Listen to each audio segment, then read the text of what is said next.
Hi, Mark. Thanks a lot for accepting my invitation. And it's been a privilege talking to you. And thanks for taking time and talking to us about the future of marketing, the way you see marketing uh, transforming itself over the next decade or so. So, thanks for taking time and talking to me. Thank you for having me, Simon. It's an honor. Thanks. Uh, Mark, as I go through the illustrious career that you've had over years, one of the things that I see is that uh, there was a moment in your when you did your education in college, when you actually figured out that marketing is something that you're going to take as your career, right? Yes, yes, And there is. can you talk to me about what was that moment and how did Oh, that moment yes. happen? So it's it was a pivotal moment because I'll go back one step before that. I grew up in Amsterdam. I was born in the US, but almost immediately moved over to Amsterdam. But when I was 10, my father's job took us to London, and it took me to boarding school. And my whole teenage years, after 2 years of boarding school, were in London at the International School of London, which was a wonderful place to meet the world. Um, However, I then moved back to Holland to study. And really the only reason I did that was because I felt that my roots were Dutch, and that if I didn't go then, I would probably be stateless in some shape or form. But the transition was massive. It was very difficult. And it's pertinent because my oldest just went to college and he refused to go to Holland, even though the schools there are just about free, and everywhere else in the world, especially here in New York where I live in the US, then far from free. So there was an incentive, but it was a it was a really difficult time. The first few months there, I felt very alone. I was not easily adjusting to the Dutch culture, which on the one hand is friendly and open and transparent. That's what everybody sees, but it's also actually quite closed and and it's very normative. There are sayings like the highest tree gets cut first, or highest trees actually catch most wind, and the grass that grows the tallest gets cut first. In other words, don't be different. And that's the backdrop for my first 3 months at college, where also I joined a very high performing, high demanding university, Erasmus, and all of this as an excuse. I guess something around learning to drink also had something to do with it. That come January of the next year after I studied, my father came down and spent the day with me because, as he wrote, you've failed everything. and and really, I did. All the subjects in the first semester or the first trimester, I had failed every single one of them. And the most painful point of it was that in the Erasmus University, they have this test system where they give you statements to react to, and you have to say you agree, you disagree, or you have no opinion, which is Dutch for I haven't got a clue. So obviously, if you were to go through and just guess everything, you have 50%. So they don't give you 50% if you have 50%. They give you 20% if you have 50%. And so it's graded. And so there were many subjects where I'd scored less than a one. It was very painful. But so my father, God bless him, he spent the day with me at the university. And while I was going to lectures of the second semester, he was in the library and we would talk during the coffee breaks, the lunch break. And I think it was just after lunch that I came to him and I had just had my very first marketing lecture. And indeed, I said to him, I think I found my calling. Because that lecture by Professor Bunt in Rotterdam connected at so many levels. The human decision making process, why do people want things? Why do they feel they need things?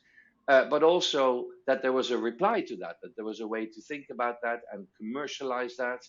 And I felt for the first time that the qualities that I knew about myself came together.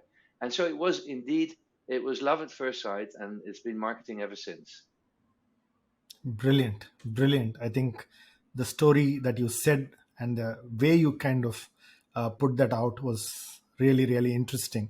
And when you look back now, Mark, uh, marketing being extremely core to many organizations has become largely peripheral, right? Because marketing is such a great subject in terms of the way you have to understand human behavior, the fact that it's an art and science. uh, what's the reason you believe, because you've written a lot about that, it's kind of gone a little bit south in terms of attention and importance uh, in the boardroom? What's the reason, and what you believe is has happened over the decades that you started to where you are today? What's happened to marketing? Okay, well, that's a massive question, and I have to just push back on the peripheral description because I don't think marketing is peripheral. But some of the things you said are absolutely true. Marketing has lost influence in many places. Um, who, where to start? So I think the first thing, I'm now living in New York City already 30 years, and the first thing to recognize is that when in America you say marketing, even though Kotler is from here and so forth, many people go, "Oh, sales," and that's a very important distinction. Marketing means so many things to so many people. I come out of a strategic marketing environment, Unilever. There are probably another 20 companies, perhaps only 10, where you would really say that they are at the base of brand management, of recognizing in the 50s that the world is forever commoditizing. You invent something, and either as soon as the patent runs out, and probably a lot before that, somebody brings something to market that functionally does the same. And because they didn't have to invent it, they can probably do it for less. And because they're not funding the innovation that is needed for the next functional benefit. So I think a number of companies, but not a great number of companies, a number of companies developed, led by Procter and Gamble. Let's give the credit where it's due. The discipline of brand management, which really said, look, this isn't a peripheral or typical function. This is actually what should lead what we do as an organization. We want to be um, the people that best understand not just where consumers are today, but particularly where their unmet needs are. And with a business analysis by the side, which, by the way, also falls in strategic marketing in my book, we want to project forward where markets could come. Where are the white spaces? Where are the projected opportunities? How big are those opportunities? What would it cost to develop a proposition? Can we do that profitably? And what can we do to do it in a differentiated manner so that we, once we go there, we're not surprised by 10 competitors the week after. And differentiation takes many shapes or forms. Functional is one, but I've just said people tend to catch up with that. Um, uh, but what Procter and Gamble really discovered is that by building brand value, in other words, adding emotional benefits besides the functional benefits, that you could build loyalty, that you could build brand love, and that people truly start to build long-term relationships, which then insulates you against the functional parity that will always come, and to some degree gives you pricing power to just ask, 2 pennies more or 5 pennies more for exactly the same product in terms of cost, because you've built brand equity. And so, strategic brand management, in my book, the way I learned it, is really acting like a CEO. It is taking ownership for either an existing or a future product that's going to go to market, not as a product, but as a brand. And then managing that in a manner that first, internally, aligns and inspires everyone in the organization to make this brand consistent with the brand description, positioning, if you like, that you have built or that you want to build, where perhaps the next day all those same people are working on another brand, but they need to realize that that's not necessarily done in the same manner. The quality demands might be different because the pricing is different. The packaging luxury may be different. And it really goes all the way through to how we pick up the phone when someone has a question about the product. So brand management is first about understanding strategically where's the space, and then aligning the internal organization around the opportunity, then inspiring the organization to develop a proposition. And I say organization, but it goes through a whole ecosystem that includes advertising and packaging agencies to make the value proposition, to launch the value proposition, and then to manage that over time. Like you would manage anything that's important. Like a hotel manages its reputation, and every day that somebody walks through the door, we have to do it again. So if that's where strategic brand management comes from, I would say that's very, very close to the description of a CEO's role. Okay, it doesn't include HR or hard finance, but you better be able to calculate what the actual real marginal and overall costs are, what those benefits are going to be once you achieve scale, so that you can maybe pre-fund equity building, which pays back once you start getting economies of scale. And so there's a lot of business modeling. There's a lot of internal interactions and inspiration and communication. It's a full-fledged general manager role, I would argue. So that's not true for every marketer. There are lots of organizations, and we have to be honest to ourselves. In fact, I get a lot of pushback on this. That probably that's only true for about 10% of all people that have the word marketing in their title. Because there's a whole other world where people make inventions that are brilliant, and then they go to their marketing department and say, can you please put the features in a brochure and send it out and make sure that my potential clients read about this? And so I would call that the brochureware department. And everything in between is called marketing. So what has changed? Because this, I think, was just how things were. And perhaps, no, not perhaps, I think definitely over time, more organizations were beginning to see the benefit of investing in brand building, which is why marketing has mushroomed as a capability and a discipline. In fact, supermarkets, the next people down in the value chain, started saying, wait a minute, I'm only making 10 cents per jar of peanut butter or mayonnaise. And these people, if I do my calculations, I have my private label product. And you know what? I'm making 50 cents there, or maybe even $1. So they're pocketing 90 out of the 100 margin. I would like a little bit more of that. So what we saw in the early 90s was that big supermarket chains, the leaders, I would say, are in England.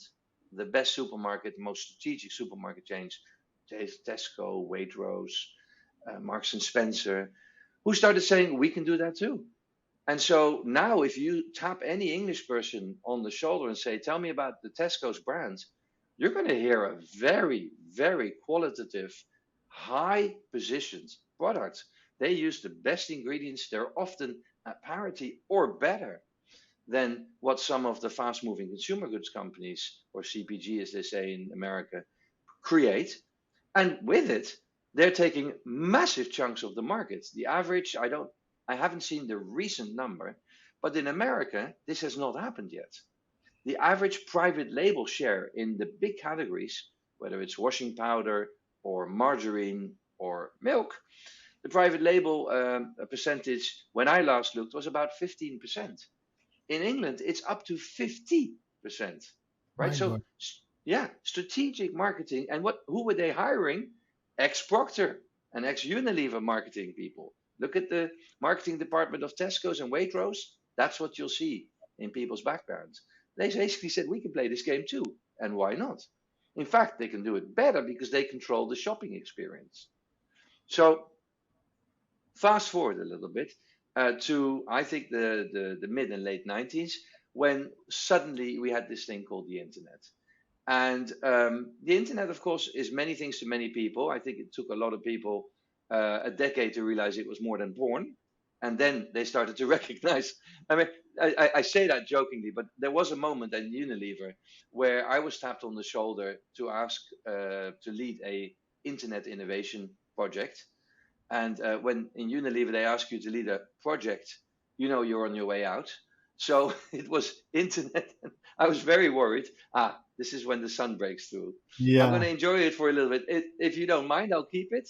When I start to look like a monster, tell me and I will lower it. Yeah. Perfect. Perfect. Perfect. So what I think happened was that there were already a lot of marketers that weren't really marketers. They were either comms people or even further down the line. Um, they weren't doing strategic marketing. They were taking the value proposition as given and they were communicating it as best they could. And that's a craft too. I don't want to belittle that in any way, but it is comms, it's not marketing. Um, what happened when the internet came in? We had a new channel where it took us first, probably 5 years to get to 10% of spend, and now we're over 50% of spend. And so many things were possible, and so many things that marketers had actually been struggling with in the past became a reality, or at least a theoretical reality. Like, for example, measuring what worked and what didn't work.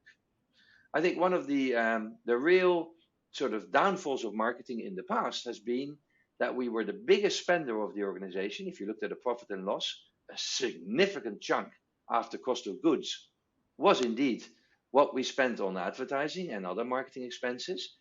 And when you asked us, or when we were asked as marketers, can you please talk about the effectiveness? We would sort of laugh and say, well, Wanamaker said that he knew that half his spend was wasted. He just didn't know which half. Well, no one called a marketer comes well out of that conversation. No one earns respect with statements like that. I am going to lower my shade a little Yeah. bit. I think so. I think so. So it wakes me up, but sometimes it blinds me. All right, so I'm back. Yeah. So forever, marketers were accused of not being commercial enough, not being accountable enough. And I think when the advertising agencies and when the web companies like AOL started to talk to the advertisers and say, but in our medium, we can tell you whether they clicked. In other words, did it work? Marketers were like, ooh, hang on. You mean I can show accountability? Fantastic. And I think, quite frankly, that with that came a massive shift to digital spend, digital advertising, if you like. And often we were able to measure it, but we were measuring completely the wrong things. Yes, I can measure whether somebody clicks on something, but I can't measure and I can't make assumptions about how much that impacted that person's understanding of what I stand for and how much they can trust me and how I fit in their life choices. So many of the soft things remain difficult to measure. There's a lot of good work to do that, but it always translates to KPIs, to measures that we perhaps understand because we can measure them across brands, and we can say this brand built more equity than this brand, but they are gobbledygook for the CFO, the CEO, the heads of sales, and you get painful situations where a brand equity has gone up in ranking and sales went down. That doesn't help us when we are trying to convince the rest of the company that we are one of them. We're trying to build the business. We're trying to drive long-term growth strategies. None of those things help us. But what I think did happen is that with the digital, a massive decade to 15 years of digital distraction came in. People were able to do things that they shouldn't have been able to do. People were convinced. I have two examples in my own presentation. One is of the Alexa-enabled toilet. Yeah. Really? Yes, okay, technology allows you to do it, but you can just see the CEO and the other executives at Kohler rolling their eyes when the marketer is literally launching a toilet that listens to you. If there's one place I don't want them to listen to me, it's on the toilet. But it exists. Or an NFT for almond milk. I mean, really? The people that suggested that almonds are a farmer's product, it's a collective. They don't have a lot of money. And the fact that they spend money creating an NFT about almond milk, I think the people that suggested that should be summarily executed for hurting the marketing practice. And so obviously there were also a lot of things done that were smart, but with the advent of the shift of spend with programmatic, where the name says it, we're not strategically thinking about it, we're just seeing what do people click on. We've gone down a rabbit hole where, yes, it's comms. Yes, we can see whether somebody clicked on it or not, but that's about it. And that's not strategic marketing. And with all that distraction, because I think marketing like IT the decade before has undergone such a big transformation. You only have so many things you can think about. There's so many things that you can find out or invest in or innovate in. And I think marketing has gone down a rabbit hole, which is an important new channel. It's an important new way to actually create value and get closer and build relationships, but it's not the cure all for everything. And with that, I think we've lost credibility from our colleagues. And we've also been distracted from the strategic questions, not on how to win, but on where to play, which is strategic marketing. It's where everything starts. What burgeoning needs do we see develop? What white spaces do we see develop? So I think our colleagues have looked at us, and I think they probably respect us more now as functional experts because we got our shit together and we know how to measure different things. But we haven't been part of the strategic discussions of what are we doing as a company? Where do we want to be? What could we be? And, quite frankly, when the strategic decisions take place, marketers have not been invited in the room as much as in the past. And yes, that is indeed a marginalization, a loss of influence. Now, we have lots of thoughts about what to do about that, but to answer your question, and it was a very long winded answer, I apologize. I think there has been some questions around the influence of marketing and our propensity to shape the strategic direction of companies because we've been distracted by the bells and whistles of digital. Fantastic. And I think the way you played the canvas and then got to the core of the problem was something amazing. And when I use the word peripheral, Mark, I think the way I used it was, I think marketing has to be the core of the organization, but I think we lost what I call as the strategic view of the company. I think that's really where I think a CMO's role needs to be there, and we just started looking at probably the what I call as the fluff rather than the stuff, right? Mm, So that's really where I think the that's really the reason why we lost influence, which brings me into something that you do today, which is a framework that I think is absolutely brilliant in terms of humanized growth, right? You really talk about a framework for the new Da Vinci CMO, right? Where yes. is that an inspiration because you were in Woodstock and you had a lot of arts and crafts there, and therefore is that the reason you termed this the Da Vinci CMO? So I really love the imagery and the visualization a Da Vinci CMO would Mm, be. And can you talk to me a little bit about the Da Vinci CMO? yes. If you'll allow me, I'll just pick up a previous point that you mentioned in your introduction, because I had a conversation last week with the founder of the LinkedIn B2B Institute, Jan Swartz, and he made an interesting point, I thought. So many companies don't do the strategic marketing as we describe it, or as I described it. However, they have product management. It's just not part of marketing. So they've spread out the responsibilities that we're talking about over multiple disciplines. And you have to ask yourself, well, if you're doing that effectively, are we just trying to, land grab by being against that? I think that's a valid question to ask. And I think the only really important criteria to the litmus test almost for is that working or not is to say, Are all the pieces consistent with each other and aligned against one strategy and one view of what's happening in the world and where the world will go? Because brand management in many ways has a coordinating characteristic. And if the company has done that in a different way, a founder at Apple, I really don't think there was a need for a brand manager. The founder coordinated everything. And if you got out of line with what Steve Jobs thought was Apple should stand for, you got either hit or fired, but you got corrected. So it's not necessarily a bad thing that all these things don't sit in marketing.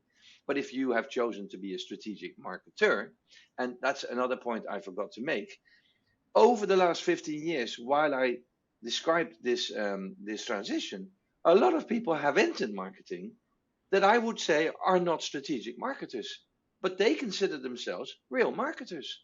And they've done that part of the marketing and probably gone deeper and better than I will ever be able to go. And so we're now really talking about competing, perhaps complementary models of marketing. And I don't know if I'm ready to judge which is right or wrong, but I think there is a litmus test. Is it all ultimately coming together in a way that consumers say, wow, consistently you're outperforming against needs that I didn't even know were unmet on my part. Now to your question. We did a massive study around what characterizes growth over performing organizations. And we did that because, as you described, there was a sense of this lack of influence, this sense of being marginalized and not being invited in the room when the big growth discussions were taking place. And so we ultimately wanted to drill down to the role of the marketer, but we had to start with what characterizes growth over performing organizations, so that we could then ask, in those companies that are outperforming their peers, is the role of marketing the same as in other places, or is it different? And the findings were very inspiring to me as a marketer and to many of the people that we've since engaged with the findings about.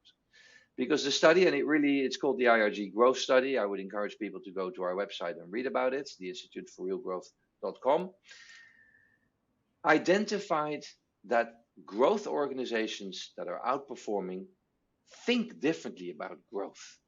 Growth is a very interesting concept. We did over 750 in-depth conversations with CEOs, CFOs, and CMOs. And the first 20 minutes were always, when we say growth, what do you mean?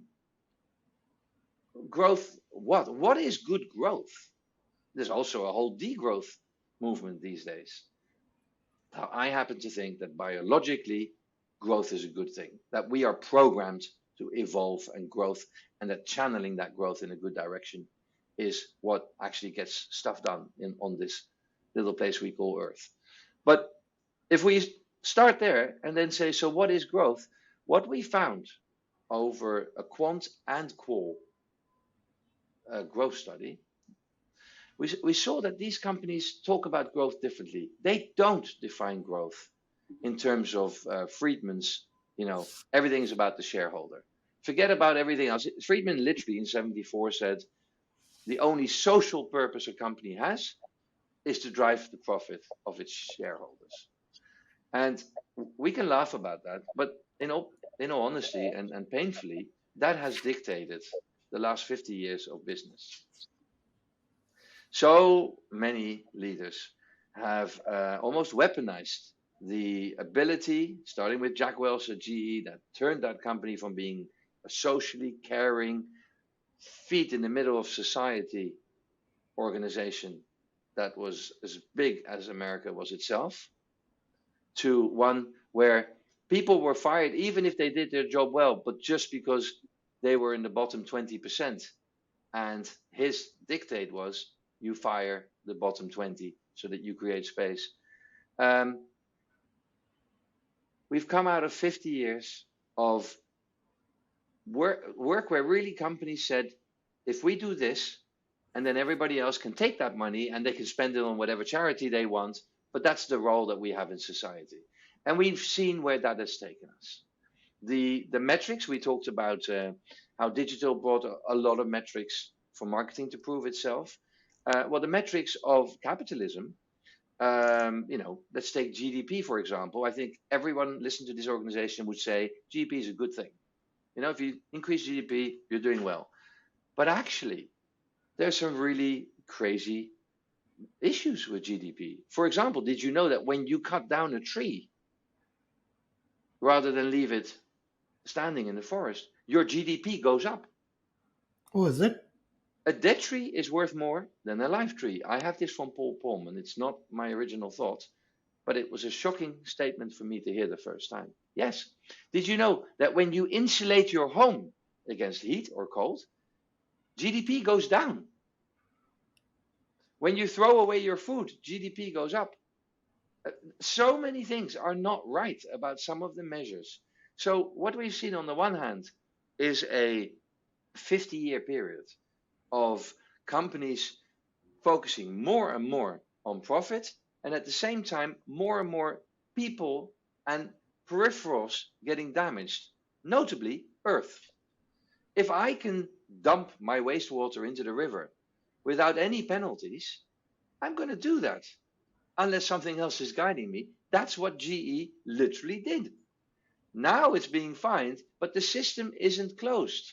And as long as the system isn't totally closed and you're not really paying the total costs of the resources that you're using, and the fact that some of those resources aren't even replenishable, and if you're making, I was in India not that long ago, and I couldn't see the Taj Mahal for the smog. No wonder is it that after 50 years of this, society has been pushing back louder and louder and saying, well, companies, you know what? You say growth is good. Well, I'm not so sure. Growth for whom? For you, for your shareholders, or for everyone? For the town that you're in, for the people that work on your lines. So there's been a burgeoning, and I think slowly moving into avalanche quality movement that says, hang on, we can't just keep growing thinking that we only create value for shareholders.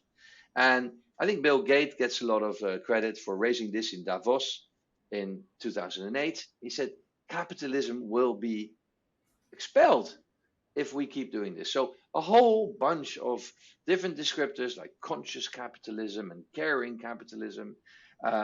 Porter published in the HBR magazine, he published in 2013 an article called Shared Value, introducing this concept that actually you can create value and recognize the needs of the other stakeholders. They are roughly, there are many definitions, but we use one that is the 4 C's: your colleagues, the community you sit and serve, the customers that you serve, of course, and the capital markets that provide you the investments and funds to build your business. And over time, this recognition for what is now known as multi-stakeholder growth has become more important. So important that our study actually showed that the multi-stakeholder organizations outperformed on so many metrics the shareholder primacy organizations. Now, we weren't the only ones saying that, but the growth study was very clear in identifying that. And if I just take that one step forward, a year later, I'd like to claim, based on our research, but I'm not going to, the Business Roundtable, the largest US CEO organization, changed after 50 years its purpose of the corporation statement and changed it from a shareholder only to a stakeholder philosophy, saying we recognize all our stakeholders and the fact that we must create value for all of them. Now, that's a pretty big thing. Now, I'll get back to the role of the CMO in a minute, but what's really happened with that is that now CEOs, and I am assuming that most CEOs are caring people, are intelligent people, want to do right by the world, their employees, their customers. Who doesn't? But if your investors are not allowing you to, and you're fired when you distract yourself from pure profit for shareholders, then there's very little wiggle room. And so we kept getting that message of, I'd like to do this, but I can't. I'm an American company. We have different shareholders to those fuzzy-wuzzy European shareholders. That all changed when the founder of BlackRock, Larry Fink, said, no, no, if you want us to invest in you, and they invest in everything, then we don't just want your profit projections. We also want to hear the other ways that you are creating value for other stakeholders. Now that was the loud signal that CEOs had been waiting for. And that's why the Business Roundtable made that transition, not our study. It was really his statement. And so since then, a lot of companies have been very active in defining how do we do multi-stakeholder growth. And if you were to ask me, what does that even mean? I would say it is that you grow your business, because I think top line growth is still the best recognition that you're creating value. People are saying, oh, I want to give you my money because I like what you've made for me. But, and this is the peripheral second condition, that you are also driving one of the United Nations Sustainable Development Goals. Now, why those? Why not DEI or equal rights for women or sustainability or 1.5 degree temperature change? Because all of those are included in the United Nations Global Sustainable Development Goals. So we saw that organizations that were able to define how their brands were growing and were helping one or more sustainable development goals, they were outperforming. And now I will finally answer your question about the marketer. Because when a CEO says, we care about all the stakeholders, we want to create value for all of them, the next question is, well, how? What do those stakeholders even want? What are their unmet needs? What are value propositions that we can credibly offer them that are valuable to them? Not us, them. And those are questions which HR needs to ask about the employee, which CSR needs to ask about the community. And guess who's a great partner to work with them to figure that out? Marketing. Because that's what we do. That's what we were trained for.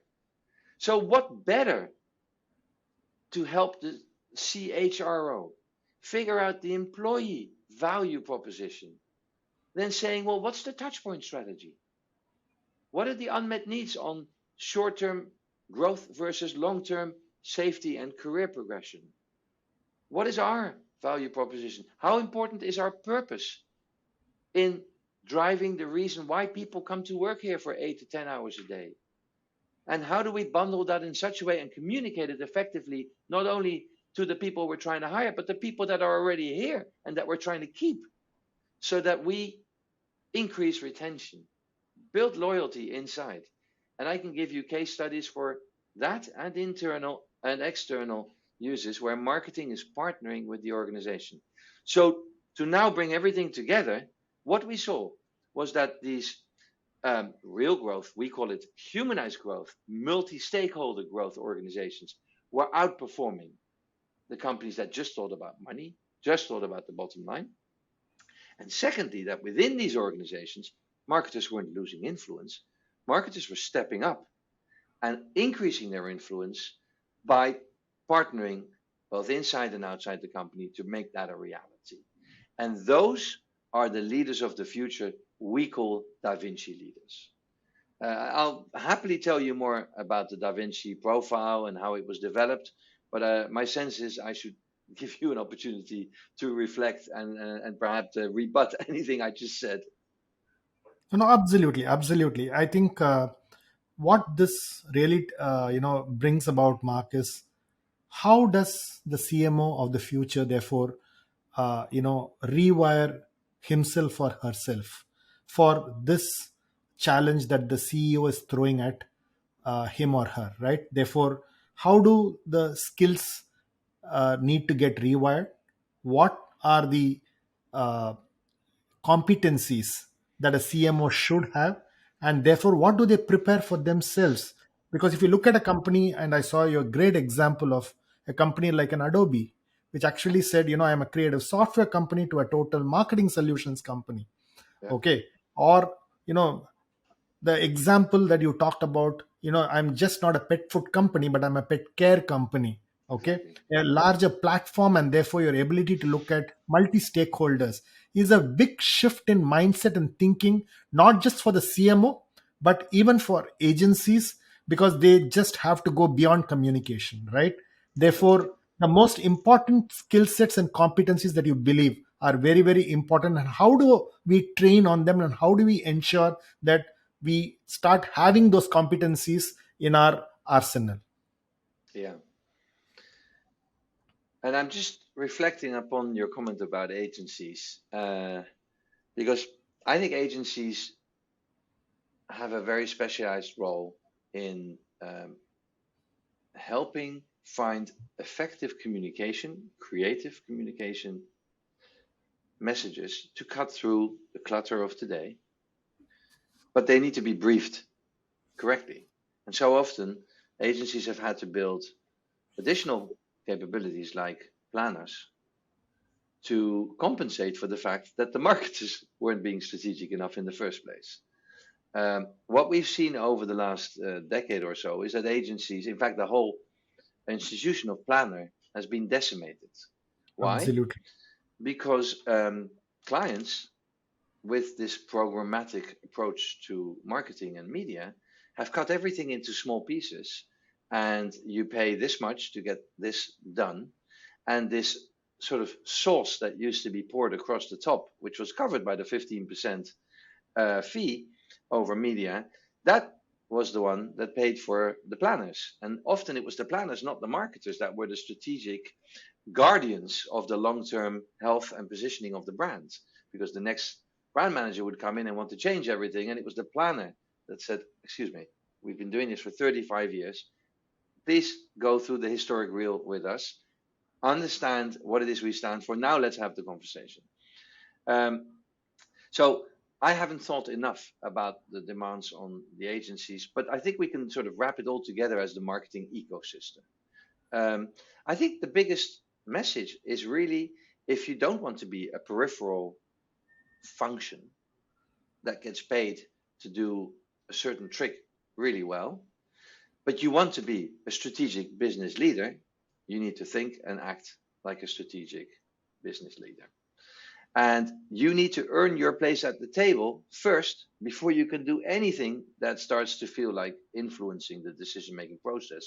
If you're not at the table, you can't influence. So, what does that take? And that's where we indeed, with Spencer Stewart, the leading headhunters or executive search, as they want me to call them, people, we worked on what's this profile of the leader that is indeed able to drive this type of growth, this type of development. And it really goes beyond marketing. It is a Da Vinci growth leader. What we see is that this is a leader that brings everything together that Da Vinci brought. Now, everyone, I think, knows about Da Vinci, that he was an artist and a scientist. That's what 99% of people will tell you made him special. And so he was whole brains. However, we think that's not enough because Da Vinci actually did one other thing that's far less well known. He was one of the founders of the humanism movement. Now, you described already our purpose as being driving humanized growth. That's exactly what this absolute brilliant leader did already in the Middle Ages. Because he brought together not only the creativity to break through and go to places where no one else had gone before, which of course is the seed of the innovation, of new market development, and literally of innovation in the sense that we address things that people haven't even told us they need. At the same time, he was a scientist, a mathematician. He was commercial. He literally could do the math, which so many marketers are not able to bring together.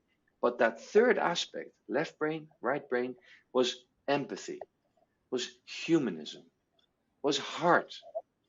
And I think in many ways, and we've just had some elections here in the US, in many ways, in many societies, we've lost that caring, empathetic leadership ability. And it's a painful reality. I was speaking with a professor of a Chinese university late last night, my time, that with growth seems to always come that first spurt of growth for me and my richness. And me, maybe my family, maybe my tribe, but it's a lot of me, me, me. And so I do very much ascribe to the Maslow theory that at some point, maybe because you're comfortable enough, you recognize that actually me growth is not real growth. Me richness is not sufficient. And so with that comes this empathy of who else am I affecting? And by the way, I don't want to position this as something new. That's how companies used to be. When Unilever set up in the north of England during the Industrial Revolution, it was worse there than some of the most, terrible places in Africa, in India, in China, where there was no health care. I'm talking obviously decades ago, but in some places in the world this is still true. And so what they did was they built a company, because when you started a company, you built a factory. You are going to be there for 75 years. Those bricks, they stand, they last. You're drinking the water that your employees drink. You go to the same church. You meet the people. You take care of them. And so there were schools, there was health facilities, there were play and children care facilities, there were sports fields. Yeah. And it wasn't just some fuzzy European concept. Hershey's was created in the same way, in the same year. And we're talking about 1912, a whole town. GE, after the war, was advertising how much it paid people and how it shared the wealth before, Jack Welch took over and took it in a very different direction. This is how companies used to be part of society. So all we're predicating is to go back to that. And the leader that understands that, of course, has to be creative and has to be commercial, but also has to be empathetic. And that's what we call the Da Vinci qualities. Fantastic. Uh, One of the points that I want your view on, Mark, is there's a lot of technology that's getting into marketing. And one of the things that I see is uh, I call it automation without soul, right? Mhm. It just it requires a lot of imagination, it requires a lot of empathy, and technology alone will not be able to build that emotional bond between the consumer, No. between the customer, between the company and its shared values. Yeah. So therefore, is the future CMO, while he has to embrace technology, the first principles of how the creativity and the emotion should that be added, and that and should he be the evangelist in the organization? I think you've hit the nail on the head. Um, this is why it's so interesting and gratifying to see just a week ago, Airbnb confirmed that its strategic shift away from programmatic to brand communication has actually worked extremely well for it. And they're seeing business growth and brand loyalty. Um, what happens, and I think we've already talked about it with this going down a rabbit hole of technology, is that we had programmatic teasing out exactly what banner works, but at some point every iteration is known and tiredness of a piece of creative occurs. We know that you can use it not just 2 times but 6 times. We get tired of it far earlier than our customers get tired of it, but still, then there needs to be the next iteration. And so the first thing that needs to be recognized, as you say, is that it really is about bringing those two qualities of Da Vinci together. That whole brainness of the technology gets you to get exactly in front of the right customer. But then what is it you say? What is it you do to engage, to build relationships, to creatively cut through the clutter that all the other things that this person is saying? So I would say yes. The first argument is that creativity and the importance of creativity has been forgotten over the last few years, and I think now is being more and more recognized. I was Great. just at a presentation in Orlando of the ANA, and the CMO of AB InBev, the beer company, presented the case of how they literally strategically elevated the importance of creativity 5 years ago. And it took them those 5 years to win a record number of Lions in Cannes and drive growth at a record level. So there was business success through creativity. So they achieved it. It took them 5 years. They made it a strategic priority. Technology without creativity runs dry very quickly. That's the first. The second angle, which indeed you identified correctly as being the third Da Vinci quality, is empathy. Because even when we cut through, we're asking ourselves, is this a brand I want to be in business with? Is this a brand that I support? Or am I reading that this brand is at the same time funding climate deniers or politicians that don't believe in freedom of choice, which I believe in, or are doing things behind my back at a corporate level that don't align with my values? And so I think very much the three components have been out of balance and need to be rebalanced. And it is the Da Vinci leader that needs to lead that process of recognition. So, if I was a young marketer entering the field, and I want to be a potential CMO in the next, say, 15, 20 years, what are the core skills that you believe I need to start having? Because many a times this is something that is never talked about. We talked about the CMO, but I'm a young marketer walking with great dreams and aspirations about how to build a brand, how to build a great marketing organization. So therefore, what is it that I need to prepare myself for a great future? Well, this is a very relevant question because marketing as a discipline has a significant challenge on recruiting young people into the discipline. Why? Because they're seeing a discipline that they perceive as selling things to people they don't need, that actually pollute the world and don't help anyone. That's not a great reputation as a discipline. I think if we do exactly what you say and say, what is it that today you want to do? You want to think about the discipline you're going into. I teach at Oxford University, and we had a session about this quite recently. And one of the, for me, aha moments was that if you look at the ambitions of the young people moving into any job, and you said this person wants to lead like a CEO, I would say act like a CEO day one. Act like this Da Vinci growth leader. Act in a manner that recognizes, and this is where it gets interesting, that actually the marketing people could sell products that people don't want to people that don't need them, that pollute the world, or you could be bringing massive changes in society that the world needs today. Now that's a big sell, but let me just try and back it up with some proof.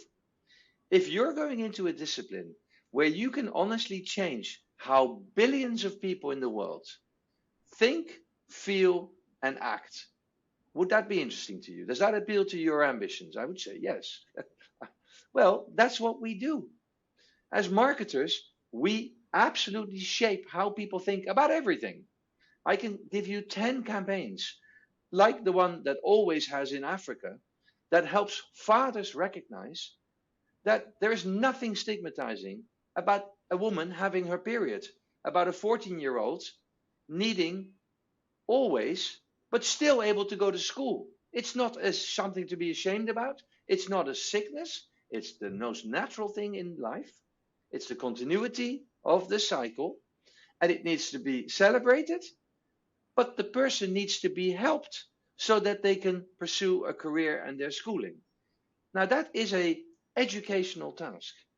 I can tell you about brands that have educated Indian fathers that it is not necessarily great that the child is being admonished if they don't get a 10 out of 10, but actually that perhaps an 8 out of 10 is great if the second sentence said, and they took care of the other people in the class that needed help. I heard a very funny joke. I have to share it with you. That apparently the mother of the new Prime Minister of England heard that he was going to be the first Indian origin Prime Minister, which I think is a massive thing. And her comment was, "Why not king?"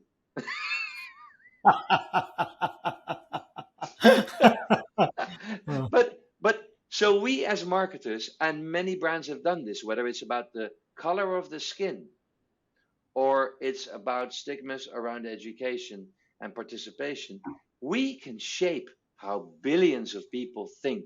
Think about the Dove Real Beauty campaign and a direct address to tell people, billions of people around the world, women around the world, that they are beautiful, not that they should start with the assumption that they're not and they need a cosmetic to correct their outer. So here is a discipline that I'm telling you, come in and you can shape how people think. Not only that, you can shape how they feel. We create communities, whether it's a community around we love football or it's a community around protecting the earth like Patagonia does. Brands are communities of people that share an interest.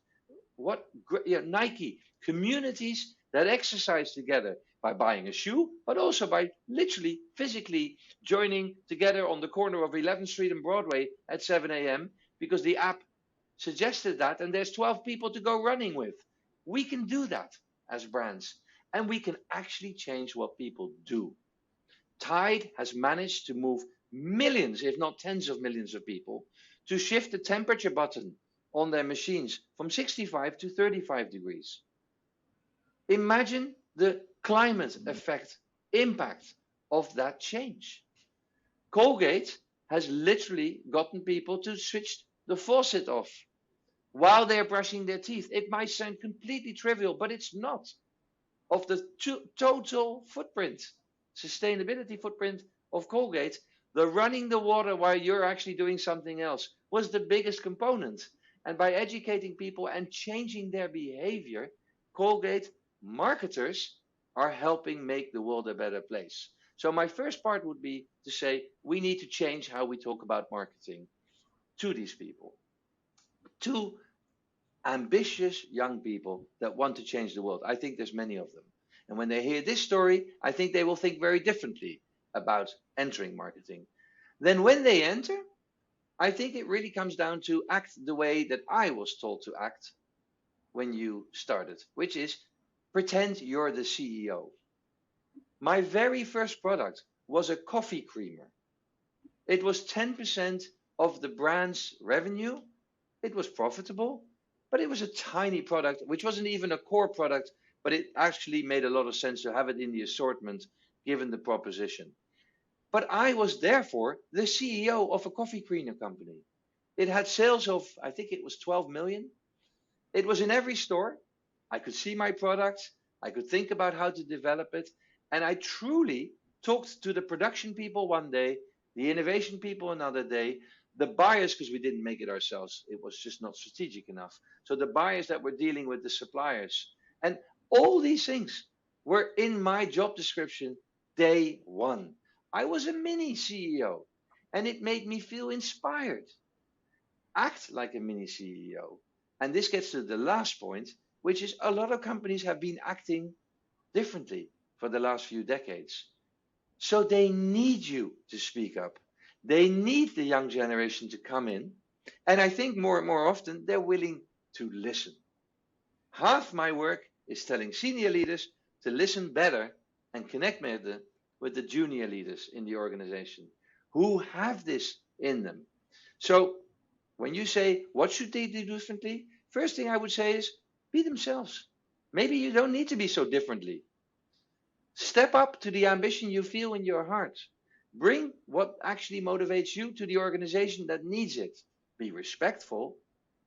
Don't try and tell people that have done the same job for 20 years that they've made a mistake for 20 years.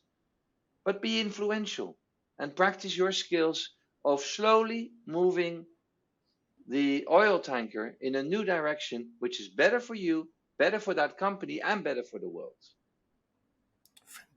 fantastic advice, Mark. I want to just shift to the last part of our conversation, where if you look at, you talked about the client side, having fragmented the services of marketing, and now when I look back to the agency world, I see a digital marketing company, I see a UI UX company, Yes. I see a media company, and I don't see a connected strategy for a brand. Okay. Yeah. And when I talk to the folks in each of these functions, a specialization. Okay. For me, the analogy is like a hospital. There are gynecologists, there are orthopedicians, but finally you're taking care of my health, right? So how do we make each of these specialists think like generalists, have the empathy of a hospital, and where the brand lives and dies every day, right? And therefore, how do we make that happen? Well, I'm happy to hear about your hospital experience. My painful experience is different, and in fact, they think I am the owner of a leg or the owner of an arm, a prostate, and a few other aspects that people are No, interested in, and they don't talk to each other. So I want your no. hospital. So, but Mark, I think it's more an analogy to actually, bring in the idea of how an ideal hospital should be. Exactly. No, no, I joke, but I think it's a huge opportunity and also risk if not addressed. Look, right from the start, I said that strategic marketing was also about coordinating, inspiring, bringing together, aligning, directioning. And it is a hard fact that with developments, specialism has been created. I'm just reading a book actually about the role of the generalist in a specializing world. And Yeah, I'm only in chapter one, so I'll share with you what I learned there, which was a contrast between Roger Federer and Tiger Woods. And it really is, there's a fundamental discussion happening among academics whether the Tiger Woods model, which is practice something 10,000 times, he was literally playing golf at age 2, probably earlier, versus the Roger Federer, who played soccer. They all had balls, but he played yeah, every sport, and his parents did not push him. Earl Woods really pushed Tiger, and we've also seen some of the downsides at the individual, personal level. So I think that the discussion of generalist versus specialist is only going to get bigger. There is no way that you can be anything but a specialist that really has chosen their colors, has chosen to always be looking at the next technological development and be the person that has the answer when someone says, how could we do that in digital? Or how could we do that in this new medium? Versus, and this is of course the T leader description that I'm now going to, versus a leader that is a generalist and makes it their job to make sure the pieces fit together. I'm not going to make any pretense that I'm clearly motivated by the latter. And I think strategic brand management, strategic growth leadership has to, by definition, be that generalist, has to be the person that has enough appreciation of all of the, still a lot of work just to do that. We've developed a whole program around it to just appreciate what is possible in all areas, to understand that there are latest developments, and also to see through the bullshit that people that are caught up in their own developments and excited by the next thing, so that you don't get an Alexa enabled toilet, that you're able to filter those, and across the different specialities, you're able to trade off what's important and what's not. But I think that marketing, strategic marketing, is really about being that generalist and being able to get people to play together and to not play, my invention is better than yours, but to actually be inspired by being rewarded for their contribution to the larger need. Um, you know, by collaborating across silos, because it actually makes everything better. And we, the strategic marketers, the strategic growth leaders, need to be the ones that inspire that in people. Perhaps even create the enabling mechanisms, the meetings, the trainings to allow people who are being paid to be really good at something to see the bigger picture and think with you and others on how it all comes together. Amazing. I think I totally agree with you, Mark. And uh, the most important point that you make here is the need for the periscope and the microscope approach is really what I think you're talking about, and that's a beautiful way of saying that. That's so very important. The most important thing that I believe is, while we have been talking about the CMO, we have been talking about the agency, we have been talking about the marketing department. Uh, Often I've not heard you speak about, now I'm the CEO. How should I enable it in my organization? Hmm. And if I'm a chief sales officer, how should I, empower and start working with my marketing teams? Yeah, Okay. If I'm a chief customer officer, how should I work with my marketing department? Okay. yeah. And therefore, what would you say are some cardinal principles that maybe they could try, which then starts this collaboration to happen? Or I'm a CTO. Well, so it's almost as though I paid you to ask that question, because drum roll, that is where our new study is going to be focusing. Um, where the working title for the project that we're doing with IRG and University of Oxford is called Achieving Humanized Impact.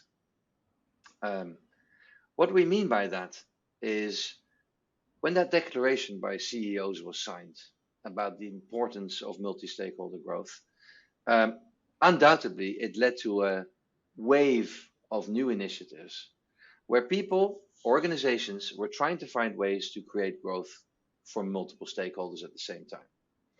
And some of those will have been a lot better for one and a little bit better for others in terms of stakeholders. Some of those will have perhaps been negative for one stakeholder, but so much more positive for another stakeholder. And some of them will have failed. What we're going to do is we're going to go back to the CEOs that signed that declaration and say, what worked according to you? What, according to you, was net zero positive? What initiatives, for example, I'll give you one that I've already, I think, safely defined or learned as to be important. When you do things for the community as an organization, do it through your employees, because then you're hitting two birds with one stone. A great example is Akzo Nobel, the paint company, Dulux in India and in the UK, that have a lot of work around helping communities spruce up, drop crime, create excitement by giving them paints to decorate their communities, paint the walls of the houses and so forth, paint the clubhouse of the soccer club. When things change around you, you feel differently. It's a big insight. It was an even bigger insight when they had their own employees go do the painting with the local favela residents in Brazil, for example. Now they were developing enormous pride and they were developing enormous brand love. Now, I think those two probably go together very well. What we're going to do in this study is we're going to talk to a lot of CEOs and say, what initiatives did you undertake? And according to you, which were positive and why? And how did you tell the other stakeholders about their success? What metrics did you use? And this goes to the heart of your question, what changed about how you needed to lead those initiatives? Now, I have a bias. I think we're going to hear back the profile of a Da Vinci growth leader, because I believe we're going back to what was once very successful. But I'm keeping an open mind. And in this work, we will learn from some of the most interesting organizations around the world And it's something that I really look forward to talking with you about when the findings come in after the summer next year. Thanks. On that note, Mark, I'm coming to the end of this conversation. I'm going to ask you a couple of rapid fire questions. Ah, Uh, so, my first question to you is, what does success mean to you? impact. Success means when I see people acting differently in ways that I believe are purposeful, are good for all C's. Uh, if we had anything to do with that shift, that to me is the ultimate success. That's why we created the Institute for Real Growth. Brilliant. Uh, my next question is, what would be your advice to an 18-year-old in an university today? Well, we started this conversation uh, about an 18-year-old boy at university. I would say, and I have an 18-year-old boy in university who called me 2 days ago and said, I've identified my major. And he's only started 3 months ago. And my advice was, on the one hand, follow your heart. And on the other, make sure you keep an open perspective because you may not have seen enough yet. And I think university and those years in our life are truly the life phase where we have to think big. We have to open the funnel. We have to try things that we've never tried before, knowing full well that we may fail. And we have to accept failure as a lesson to then learn from and move on. So I would say listen very closely to your heart because your heart will beat faster when you're involved in something that is for you. And at the same time, sort of hold off making the final judgment until you're 21.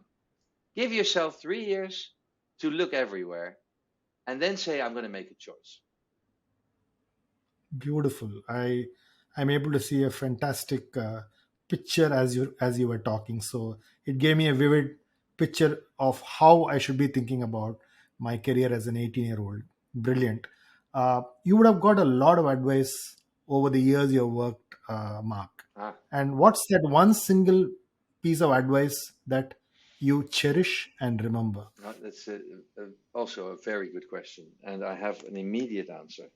I once had the honor to sit in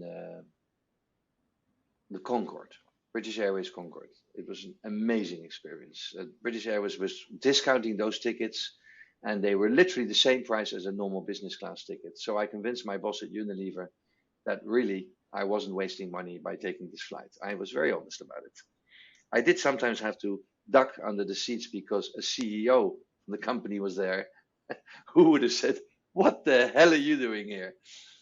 But what I would do, because it happened a few times, is I would sit next to these incredible leaders who didn't have a laptop. They just had some notes, which was, I thought, very interesting.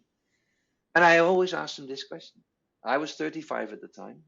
And I asked them, what do you wish that you had learned by 35? And I sat next to an incredibly important banker. He was on the board of governors of the Bank of England, but he was an American banker.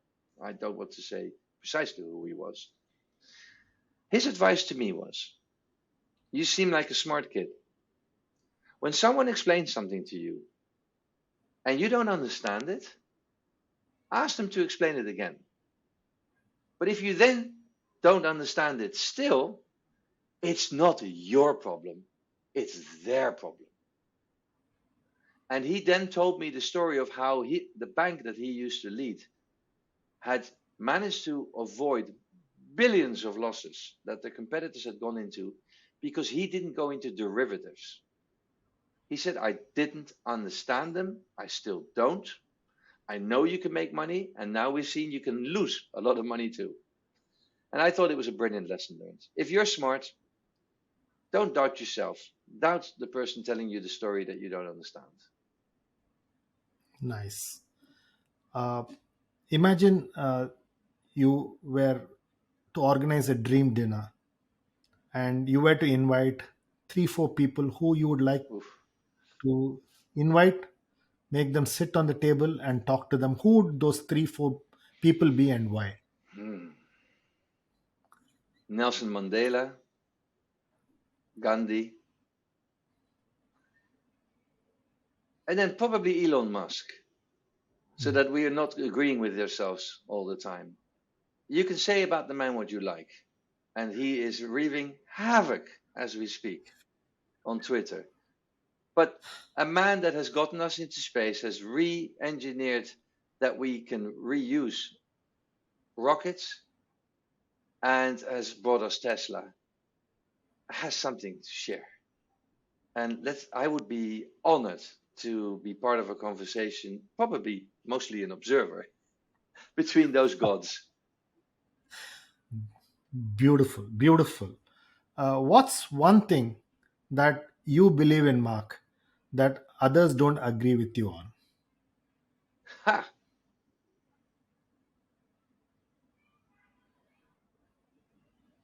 I honestly don't have something that comes to mind spontaneously. I think, I mean, others, of course, I would think that every position I take, there are people that disagree with me. I try to look up discussion and debate so that I'm not surrounded by a world of yay sayers. On the other hand, I also cultivate an environment, and I'm very much an enabler of connections, of people that are like minded and that are trying to help each other drive change. So perhaps I don't look up the world of people disagreeing with me often enough, but spontaneously, I can't give you a different answer than that. I think it's a very authentic answer, and that's what I like.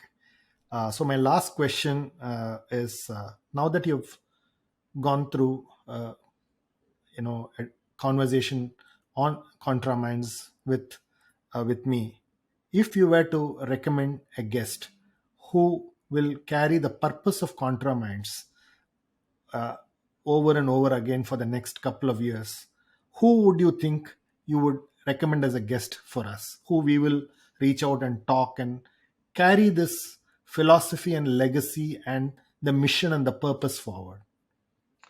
Well, somebody does come to mind. Somebody that I was brainstorming with yesterday. It's somebody that when we published our first book in 2010, really read it, even though he was the CMO of one of the world's biggest organizations. And not only read it, but gave it back with 10 pages of notes. Well, he kept the book, but he gave me the notes. And although I was at one level slightly hurt and offended, when I regathered my strength and confidence that actually that's who I want to be surrounded with, people that give very well intentioned critique and suggestions. And to this day, he plays that role in my life. His name is Chris Burgrave. He was the CMO at Coke in Europe, then globally for AB InBev, the beer company, a Belgian, and a very, very smart thinker that divides his time equally between NGOs and giving back to society, academics, and investing and helping smaller companies grow successfully.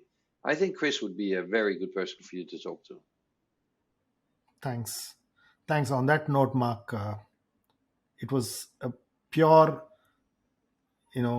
great, refreshing ideas and thoughts that you shared on marketing, how marketing should transform itself, the core issues that how marketing can address and probably become extremely strategic to the vision of the organization and to the purpose and mission of the organization. It was fantastic. The body of work that you have done over the last so many years, I think you leave a big legacy in the marketing world, and that's something that I think people should log in, read, download, take in. And thanks for all the work that you do, not just for yourself but for the marketing community, which I believe is a great service that you are doing. Thanks, Mark, and thanks for your time. Well, I'm humbled by your words. I think if I live up to 1% then I would be proud of myself.